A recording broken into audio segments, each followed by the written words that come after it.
മാളയുടെ ഇസ്ലാമിക ചരിത്രം കൊടുങ്ങല്ലൂരിൻ്റെ പ്രാചീന വ്യാപാര സംസ്കാരവുമായി ബന്ധപ്പെട്ട് കിടക്കുന്നു. 7-ാം നൂറ്റാണ്ടിൽ തന്നെ ഇസ്ലാം ചരിത്രം കേരളത്തിൽ ആരംഭിക്കുന്നതായി പറയപ്പെടുന്നു.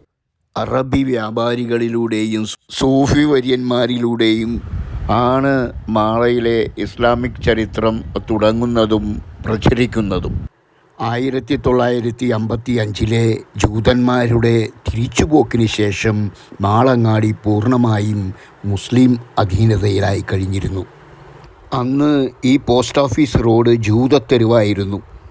അതുപോലെ ഇത് മുസ്ലിം തെരുവുമായിരുന്നു.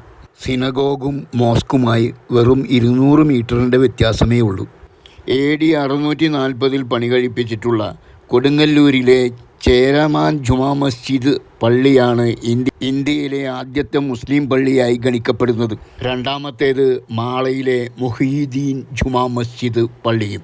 മാളയുടെ ഹൃദയഭാഗത്ത് സ്ഥിതി ചെയ്യുന്ന ഈ പള്ളി പ്രശസ്ത സൂഫി വര്യനായ ഷെയ്ഖ് മുഹീദ്ദീൻ അബ്ദുൽ ഖാദിർ ജിലാനിയുടെ ഓർമ്മയ്ക്കായിട്ടാണ് മാളയിലെ പള്ളിക്ക് മുഹീദ്ദീൻ ജുമാ മസ്ജിദ് എന്ന പേര് നൽകിയിട്ടുള്ളത്. കേരളീയ വാസ്തുവിദ്യ അനുസരിച്ചിട്ടാണ് ഈ പള്ളി ആദ്യം പണിതത്. മേൽക്കൂരയെല്ലാം മരം കൊണ്ടായിരുന്നു. പിന്നീടത് മാറ്റിപ്പണിതു. പഴയ കാലത്ത് ഈ പള്ളി ഒരു ആരാധനാലയം മാത്രമായിരുന്നില്ല, ഒരു നാടിൻ്റെ സാംസ്കാരിക കൂട്ടായ്മയുടെ ഒരു ആലയം കൂടിയായിരുന്നു. പള്ളിയുടെ ആദ്യത്തെ ഖബറിസ്ഥാനാണിത്. ഇപ്പോൾ കിഴക്ക് ഭാഗത്താണ്. പള്ളിയുടെ തൊട്ടു പിന്നിലുള്ള കുളമാണ് നാം ഈ കാണുന്നത്. മുമ്പ് കാലത്ത് പ്രാർത്ഥനയ്ക്കായി ദേവാലയ പ്രവേശനത്തിന് മുമ്പ് ശരീരശുദ്ധി വരുത്തിയിരുന്നത് ഈ കുളത്തിലായിരുന്നു. പള്ളിക്ക് കിഴക്കും ഖബറിസ്ഥാനുണ്ട്. പള്ളിയുടെ മുൻ സൈഡിലൂടെയുള്ള ഈ വഴി പള്ളിയുടെ പടിഞ്ഞാറ് സ്ഥിതി ചെയ്യുന്ന സ്റ്റേറ്റ് ഹൈവേയിലേക്കുള്ള വഴിയാണ്.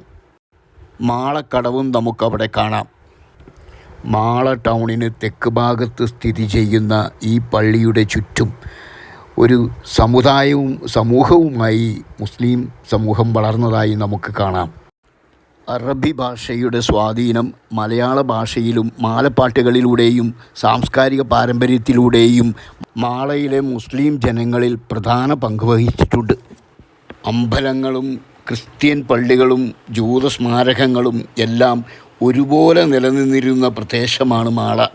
ഇത് കേരളത്തിൻ്റെ തന്നെ മതസൗഹാർദ്ദത്തിൻ്റെ മാതൃകയാണ്. തുടർന്നും കാണുക.